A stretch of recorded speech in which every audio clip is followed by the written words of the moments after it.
રેખાબેન ચૌધરી આ ચૂંટણીના આપણા સંયોજક જિલ્લા ભારતીય જનતા પાર્ટીના પૂર્વ પ્રમુખ આદરણીય રાણાભાઈ દેસાઈ સાહેબ, આપણા મહામંત્રી સંજયભાઈ, બેન ભીખીબેન, મંચ ઉપર બિરાજમાન સર્વે મહાનુભાવો, અહીં ઉપસ્થિત સર્વે વડીલો, ભાઈઓ, બહેનો, યુવાન મિત્રો, પત્રકાર મિત્રો,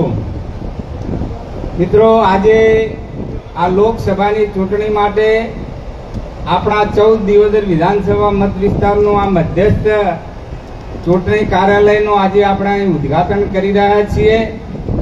આ પ્રસંગે આપણા ઉમેદવાર બેન રેખાબેન, ભારતીય જનતા પાર્ટીનો સૌ પરિવાર, આ વિસ્તારની જનતા, શુભેચ્છક સમર્થકો, આપ સૌને મારા તરફથી ખૂબ શુભેચ્છાઓ પાઠવું છું।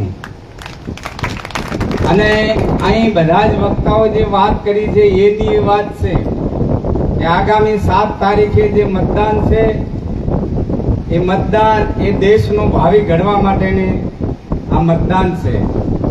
લોકશાહી રાજ વ્યવસ્થામાં દર 5 વર્ષે સામાન્ય ચૂંટણી આવે છે અને એ ચૂંટણીમાં લોકો મતદાનથી પોતાનો પ્રતિનિધિ ચૂંટે છે। જે પ્રતિનિધિ દ્વારા ભારત સરકારની રચના થાય છે, જે પ્રતિનિધિ દ્વારા દેશના વડાપ્રધાનની પસંદગી થાય છે અને એ વડાપ્રધાન અને દેશની સરકાર આગામી 5 વર્ષ માટે દેશની જનતા માટેનો કાર્યક્રમ નક્કી કરે છે, એના માટેની નીતિ ઘડે છે, એના માટેના નિયમો બનાવે છે। એટલે આ 7મી તારીખની ચૂંટણી એ માત્ર સંસદ સભ્ય ચૂંટવા માટેની ચૂંટણી નથી। આ ચૂંટણી એ દેશની સરકાર બનાવવા માટેની ચૂંટણી છે। આ ચૂંટણી એ સંસદ સભ્યની સાથે વડાપ્રધાનની પસંદગી કરવા માટેની ચૂંટણી છે।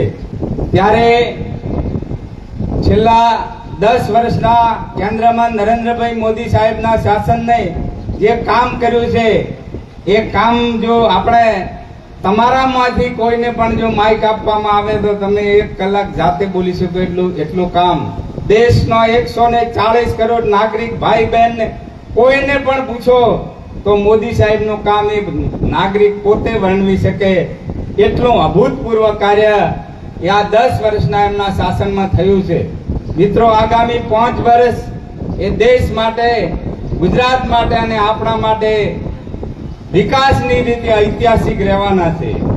આ ગયા 5 વર્ષની અંદર નરેન્દ્રભાઈ મોદી સાહેબે જે ઐતિહાસિક નિર્ણયો લીધા છે એના કરતા પણ આ 5 વર્ષમાં અનેક ઐતિહાસિક નિર્ણયો થવાના છે।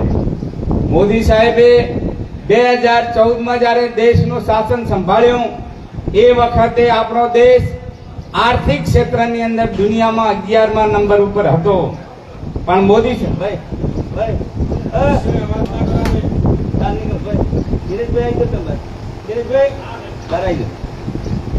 પણ એમના 10 વર્ષના સુશાસનના કારણે ખોટા ખર્ચા બચ્યા, ભ્રષ્ટાચાર અટક્યો, એના કારણે આજે આ 10 વર્ષની અંદર આપણો દેશ આજે દુનિયાની 5મા નંબરની સૌથી મોટી અર્થવ્યવસ્થા બન્યો છે।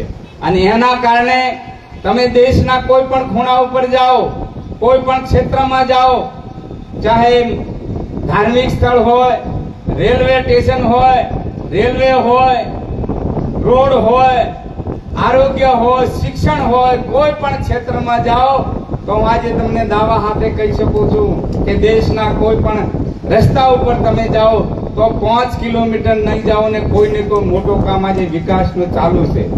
આપણા વિસ્તારની વાત કરું તો દિયોદર વિસ્તારના 125 ગામ, દાવા સાથે હું કહું છું કે 125 ગામોની અંદર લોકલ ગ્રાન્ટની હું વાત નથી કરતો, જે તાલુકા પંચાયત કે ગ્રામ પંચાયતની, પણ સરકારી જે છે એક પણ ગામ એવું નથી કે જ્યાં કોઈ મોટો કામ ચાલુ છે અથવા નજીકમાં પૂરું થયું છે અથવા નજીકના ભવિષ્યની અંદર ચાલુ થવાનું છે। આ છે આપણી અર્થવ્યવસ્થા જે મજબૂત બની એનું કારણ છે। કોઈ પણ કામ કરવું હોય તો તિજોરી મજબૂત જોઈએ, ઘરે પણ કોઈ કામ કરવું હોય તો આપણા તિજોરી પેરી સંભાળીએ છીએ ચમચમતે, બેંકમાં કદાચ પડ્યું હોય તો બેલેન્સ જોઈએ છે કેમ છે, પછી કામ આપણે આદરીએ છીએ। એમાં વિકાસના જે કામ છે એ કામ એ નરેન્દ્રભાઈના સુશાસનના કારણે આપણો દેશ આઝાદીની લડાઈ લડતો હતો ત્યારે પણ આ દેશનું નેતૃત્વ ગુજરાતના બે સપૂત મહાત્મા ગાંધી અને સરદાર વલ્લભભાઈ પટેલ કરતા હતા. સરદાર સાહેબ અને મહાત્મા ગાંધીજીના નેતૃત્વથી આ દેશ આઝાદ થયો. 1947માં આપણને આઝાદી મળી. એ આઝાદી એ સ્વતંત્રતાને સ્વરાજ્યને સુરાજ્યમાં ફેરવા માટેનો જે યજ્ઞ ચાલી રહ્યો છે એનું નેતૃત્વ પણ ગુજરાતના બે સપૂત વડાપ્રધાન તરીકે આદરણીય કરવા માટેનું, સ્વરાજ્યને રામરાજ્યમાં ફેરવવા માટેનું. રામરાજ એટલે એવું રાજ કે જ્યાં દરેકનો વિકાસ થાય, દરેકને સમાન તક મળે, એનું નામ રામરાજ. એ સ્વરાજ્યને સુરાજ્યમાં અને રામરાજ્યમાં ફેરવવા માટેનો જે દેશમાં યજ્ઞ ચાલી રહ્યો છે એનું પણ નેતૃત્વ બે ગુજરાતીઓ કરી રહ્યા છે. ત્યારે મિત્રો, આ ચૂંટણી એ માત્ર સંસદ સભ્યો ચૂંટવા માટેની ચૂંટણી નથી. આ ચૂંટણી એ નરેન્દ્રભાઈ મોદી સાહેબને ત્રીજી વખત દેશના વડાપ્રધાન બનાવવા માટેની ચૂંટણી છે. નરેન્દ્રભાઈને ત્રીજી વખત દેશના વડાપ્રધાન એટલા માટે બનાવવાના છે કે આપણા ઉત્તર ગુજરાતના છે, ગુજરાતી છે, એનું આપણને ગૌરવ છે. અને એમણે જે વિકાસના કાર્યો કર્યા છે, આપણો જે લક્ષ્ય છે, એમનો જે સંકલ્પ છે કે દેશની આઝાદીને 2047માં જ્યારે 100 વર્ષ પૂરા થાય ત્યારે ભારત એક વિકસિત દેશ બને, ભારત આત્મનિર્ભર બને. આત્મનિર્ભર એટલે એવા ભારતનું નિર્માણ કરવું છે જે ભારતના 140 કરોડ નાગરિક ભાઈ બહેનોમાં દેશનો દરેક નાગરિક પોતાના પગ ઉપર ઉભા રહી અને પોતાનો જીવન વ્યવહાર ચલાવી શકે અને પણ દેશના વિકાસની અંદર યોગદાન આપી શકે એવા સક્ષમ ભારતનું નિર્માણ કરવું એ આપણું લક્ષ્ય છે. આપણું લક્ષ્ય સત્તા એ આપણું અંતિમ લક્ષ્ય નથી, સિંહાસન અમારા અંતિમ લક્ષ્ય નથી, પણ છેવાડાના માનવીનો વિકાસ થાય. ન ધરા સુધી ન ગગન સુધી મારે જાવું છે છેવાડાના માનવી સુધી. અને આવો જલાએ દીપ વહો જહાં અભી ભી અંધેરા હૈ. આઝાદીના ફળ સરકારની યોજનાઓ જે ઘર સુધી, જે ઉંબરા સુધી નથી પહોંચી તે પહોંચાડવી આપણું લક્ષ્ય છે. માં ભારતીનો ભારત માતાનો વિશ્વમાં જય જયકાર થાય, ભારત વિશ્વની મહાસત્તા બને, એ આપણું લક્ષ્ય છે. અને લક્ષ્યને હાંસલ કરવું હોય તો નરેન્દ્રભાઈ મોદી સાહેબને ત્રીજી વખત દેશના વડાપ્રધાન બનાવવા પડે. બનાવવા પડે ને? બનાવવાના છે. જો નરેન્દ્રભાઈને ત્રીજી વખત દેશના વડાપ્રધાન બનાવવાના હોય તો આ કમળ વાળો હોય મોદી સાહેબને કોમ આવે ખબર છે ને. એટલે નરેન્દ્રભાઈને ત્રીજી વખત દેશના વડાપ્રધાન બનાવવા હોય તો આપણે ઉમેદવારે નિમિત્ત હોય છે. વિધાનસભાની અંદર ભારતીય જનતા પાર્ટીએ મને ટિકિટ આપી હતી અને બધાએ તમે મહેનત કરી, મજૂરી કરી અને એના કારણે હું ધારાસભામાં ચૂંટાઈને ગયો. એટલે ઉમેદવારે નિમિત્ત હોય છે, પણ આ ચૂંટણી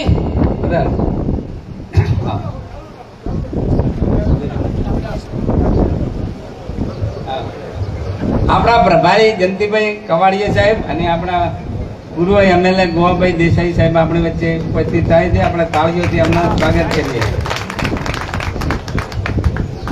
આ ચૂંટણી એ ભારતીય જનતા પાર્ટી લડે છે. આ ચૂંટણી એ નરેન્દ્રભાઈ મોદી સાહેબને દેશના વડાપ્રધાન બનાવવા માટેની ચૂંટણી છે. અને નરેન્દ્રભાઈ મોદી સાહેબનો આપણા વિસ્તાર માટે ખાસ લાગણી છે. આજે આપણા વિસ્તારની અંદર હું વિધાનસભાની ચૂંટણી લડતો હતો ત્યારે બધા જ ગામોની, બધા જ સમાજોની 54 સમાજને 125 ગામોની એ લાગણી હતી કે કેશાજી બીજું કઈ થાય તો કરજો, પણ પાણી માટેની કોઈ પ્રયત્ન કરજો. અને મેં ચૂંટણીમાં ચૂંટાયા પછી તરત જ સંકલ્પ કર્યો હતો કે જ્યાં સુધી આ વિસ્તારના 125 ગામોમાં નર્મદાનું પાણી નહીં પહોંચે ત્યાં સુધી હું સન્માન નથી સ્વીકારો. આ મારો સંકલ્પ હતો. આ વિસ્તારની પ્રજા નો સપનું એ મારો સંકલ્પ. આ સંકલ્પ આપણે કરી શક્યા. આ સંકલ્પ મેં ચૂંટણીમાં પણ કહ્યું હતું કે પાણીનું કામ એ